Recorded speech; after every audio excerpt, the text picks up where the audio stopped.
नमस्कार. आपण पाहत आहात कलमवीर मराठी लाईव्ह. आजच्या विशेष भागात आपण पाहणार आहोत एक प्रेरणादायी आणि मनमोकळी मुलाखत. ही मुलाखत घेतली आहे राष्ट्रपती पुरस्कार प्राप्त शिक्षक, लेखक, गायक आणि बहुआयामी कलावंत श्री कोटकर सर यांनी. आणि आजचे मान्यवर आहेत महाराष्ट्रातील सुप्रसिद्ध अभिनेते, नाटककार आणि समाजसेवक माननीय बबन राऊत. मेला तो शेवटचा होता या गाजलेल्या नाटकासाठी राज्यस्तरीय स्पर्धेत अभिनय आणि नेपथ्य विभागात प्रथम क्रमांक पटकावणारे बबन राऊत यांच्याशी रंगणार खास संवाद. चला तर मग पाहूया ही विशेष मुलाखत. नमस्कार, मी मासी कोटकर आणि आपण पाहत आहात दैनिक कलमवीर लाईव्ह मराठी. आज आपल्यासोबत आहेत बबन किसनप्पा राऊत, एक असं व्यक्तिमत्व ज्यांची उत्तुंग अशी भरारी अभिनय क्षेत्रामध्ये झालेली आहे. ज्यांनी आतापर्यंत सामाजिक, धार्मिक आणि शैक्षणिक कार्यामध्येही मोलाचं योगदान दिलेलं आहे. ज्यांना वडिलोपार्जित असा वारसा लाभलेला आहे. नाट्य क्षेत्राचं नाव किंवा नाट्य क्षेत्र उजळून काढायचं असेल तर नवजात पिढीला पुढे आणणं आपलं काम आहे. ही भूमिका डोळ्यासमोर ठेवून एक अतिशय प्रामाणिक व्यक्तिमत्व ज्यांनी स्वतःचा विचार न करता रुग्णसेवा केलेली आहे, वृक्षसेवा केलेली आहे, समाजकार्य केलेलं आहे, असे बबन राऊत आपल्यासोबत आहेत. आपण त्यांची मुलाखत घेणार आहोत. या मुलाखतीत मी त्यांना काही प्रश्न विचारणार आहे आणि राऊत साहेब आपण अतिशय दिलखुलासपणे या प्रश्नांची उत्तर द्यावीत अशी अपेक्षा आहे. आपण सर्वप्रथम हे सांगावं की आपलं प्राथमिक शिक्षण कुठं आणि कोणत्या गावामध्ये झालं? नमस्कार. सर्वप्रथम मी दैनिक कलमवीर यांचे आभार मानतो की त्यांनी मला मुलाखतीसाठी बोलवलेले आहे. तर सर, माझं प्राथमिक शिक्षण, माझं गाव हे वरुड चक्रपान, तालुका सेनगाव, जिल्हा हिंगोली इथे असून एक कलानगरी म्हणून प्रसिद्ध आहे. त्या गावात माझं शिक्षण झालं. शिक्षण घेत असताना गावातली जी कला आहे, नाटक असो किंवा भारुड असो, हे आमच्या गावासाठी प्रसिद्ध होतं.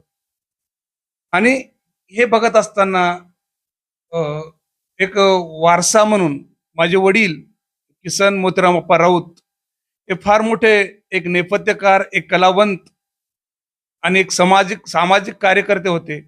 आणि तोच वारसा माझ्या अंगात आला आणि मी या कलेकडे हळूहळू वळल्या गेलो. आपण ज्यावेळेस गावामध्ये नाटकामध्ये कामं केलेली आहेत, विद्यार्थी दशेमध्ये असताना शाळेतही आपण अतिशय सांस्कृतिक कार्यामध्ये हिरिरीने भाग घेऊन जे चुणूकदार ज्याला अभिनय म्हणतो आपण, तो बालवयातही आपण दाखवलेला आहे. आपली छाप बाळाचे पाय पाळण्यात दिसतात असं म्हणतात. तसं आपण जी नाटकं शाळेतही केलेली होती, त्या नाटकातून ज्या टाळ्यांचा कडकडाट मिळालेला होता, तोच कडकडाट आजपर्यंतही आपण टिकून ठेवलेला आहे, वाढवलेला आहे. मला हे विचारायचे की आपण तिथली परंपरा घेऊन कोण गुरु मिळाले आणि आपण ही गुरु शिष्य परंपरा अभिनयातली कशी आपण इथपर्यंत आणलेली आहे? तर नाटक म्हणसाल तर माझ्या घरात सगळी नाटकाची पुस्तकं असायची आणि नाटकाची पुस्तकं असताना वडील नाटकात काम करायचे. सगळं नाटकाचं जे साहित्य असायचं ते माझ्याच घरी असायचं. कुऱ्हाडी असो, बंदुकी असो किंवा मेकअपचं साहित्य असो, सगळं माझ्या घरात पडलेलं असायचं. आणि लहानपणापासून मग त्याच्यासोबत मला खेळत होतो मी.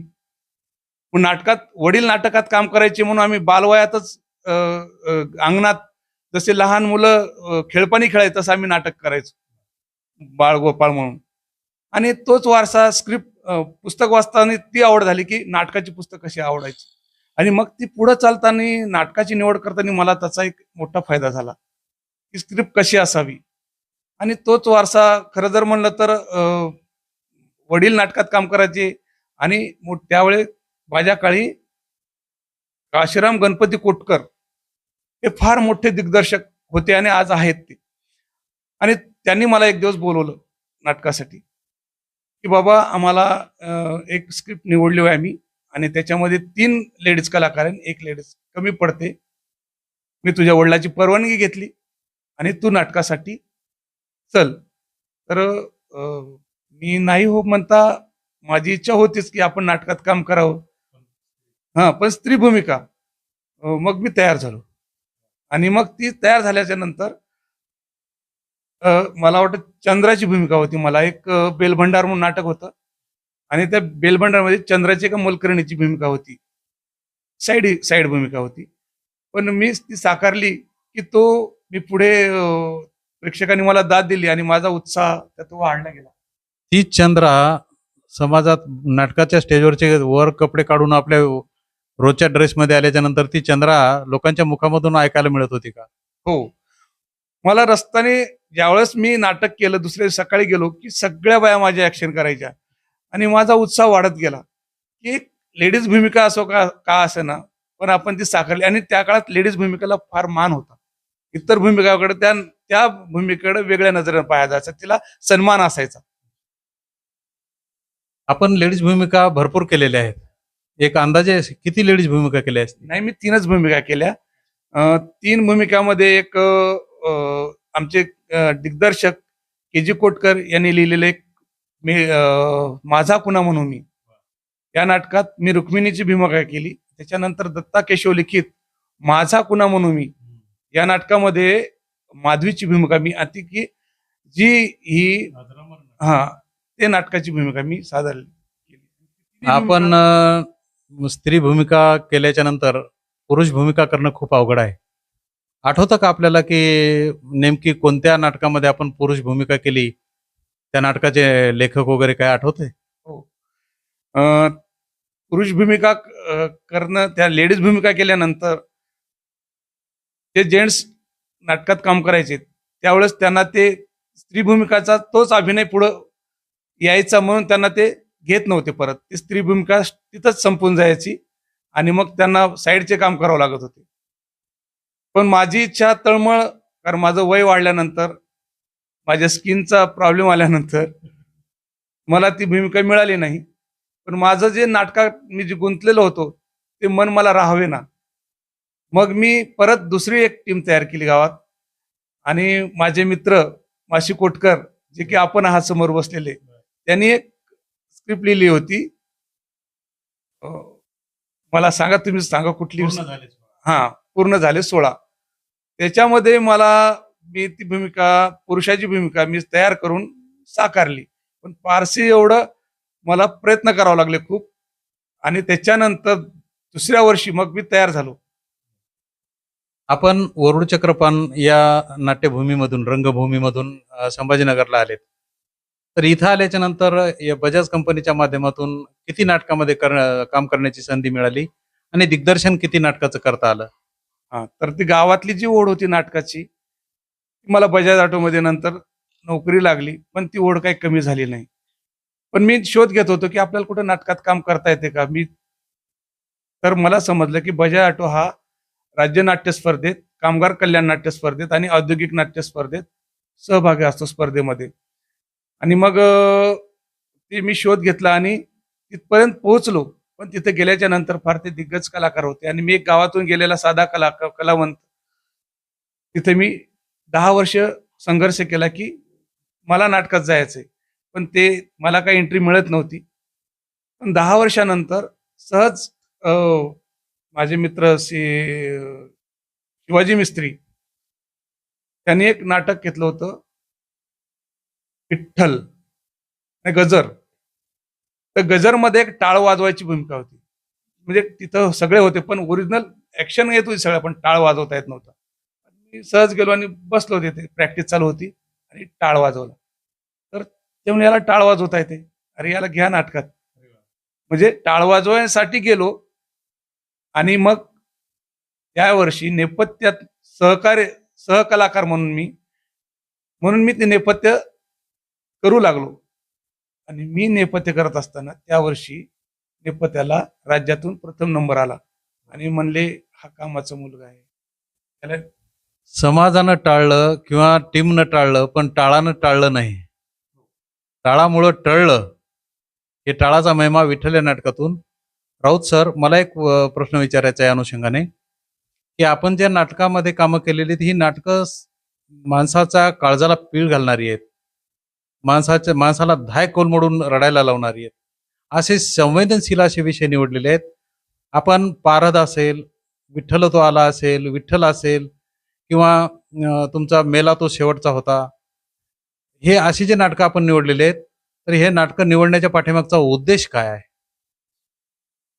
बघा, कुठलीही कला ही समाज जनजागृती आणि मनोरंजन या दोन, मनोरंजनातून समाज जन करत असतो.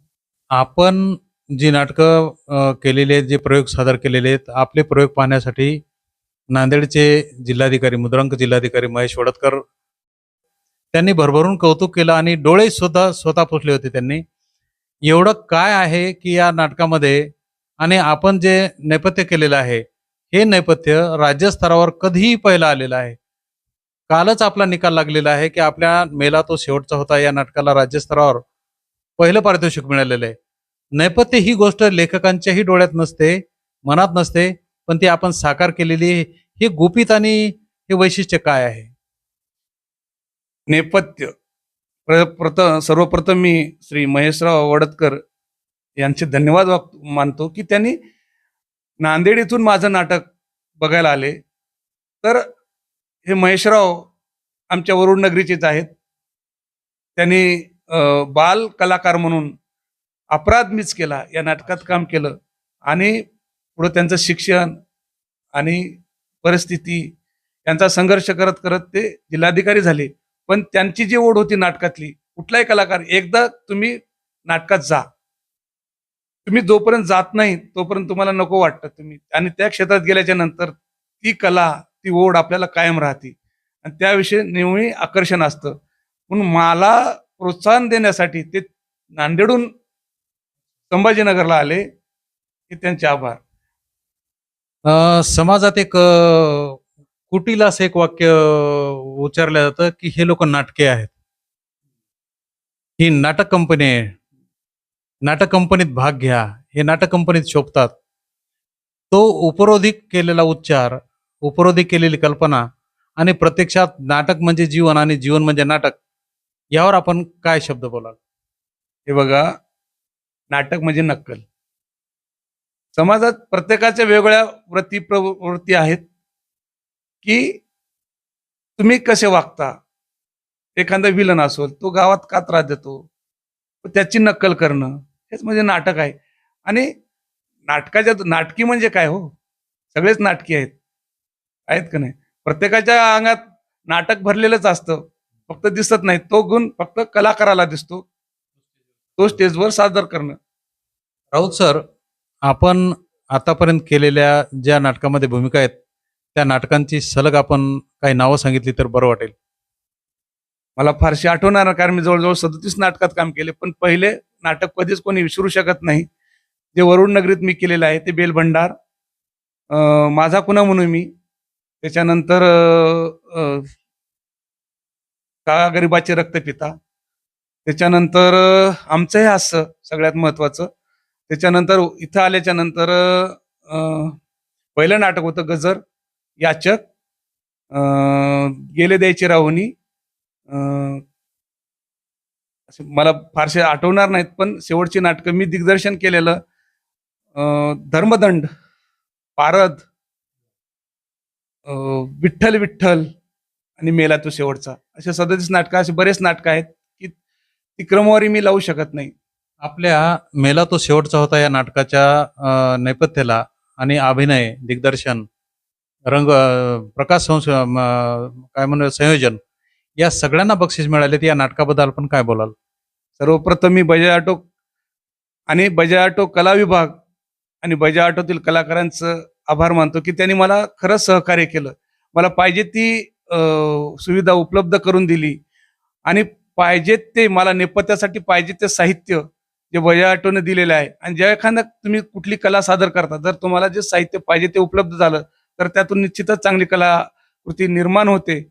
ते बजाज ऑटोनं मला दिलेले की पाहिजे तुम्हाला पाहिजे ते घ्या, पण नंबर पाहिजेत, की त्याच्यामुळं बजाज ऑटोचं नाव मोठं होईल. बजाज ऑटोनं कलाकार उभं करण्याचं काम केलेलं आहे, नाट्य क्षेत्रामध्ये जिवंत नाटकांना जिवंत ठेवण्याचं काम केलेलं आहे. खरंच एवढ्या मोठमोठ्या कंपन्या, नामांकित कंपन्या ज्यावेळेस अशा क्षेत्रामध्ये इंटरेस्ट घेतात त्यावेळेस कौतुकाचा विषय ठरतो. राऊत सर, मी आपल्याला काही प्रश्न विचारणार आहे, आपण एका प्रश्न शब्दामध्ये उत्तर द्यावेत. वाचन का लेखन? लेखन. अभिनय की नाटक? अभिनय. गायन की वादन? गायन. आपण खेळ की क्रीडा? दोन्ही एकच. हे होते बबन किशनप्पा राऊत, जे महाराष्ट्रामधले नामांकित अभिनेते आहेत. नाट्य क्षेत्रामध्ये अजरामर अशा भूमिका केलेल्या आहेत. यांचं काल झालेलं एक नाटक होतं, त्या नाटकाचा कालच बक्षीस जाहीर झालेलं आहे. मेला तो शेवटचा होता. या नाटकाला भरभरून महाराष्ट्र स्तरावरती पुरस्कार मिळालेले आहेत. आपण ही जी मुलाखत त्यांची घेतलेली आहे, ह्या मुलाखतीसाठी दैनिक मराठी लाईव्ह, दैनिक कलमवीर तर्फे ही मुलाखत घेण्यात आलेली होती. राऊत सर, आपण या ठिकाणी आलात, सुंदर अशी मुलाखत दिलीत, भरभरून आम्हाला आपल्या अंगचे कलागुण ऐकवलेत, त्याबद्दल आम्ही आपले आभारी आहोत. धन्यवाद.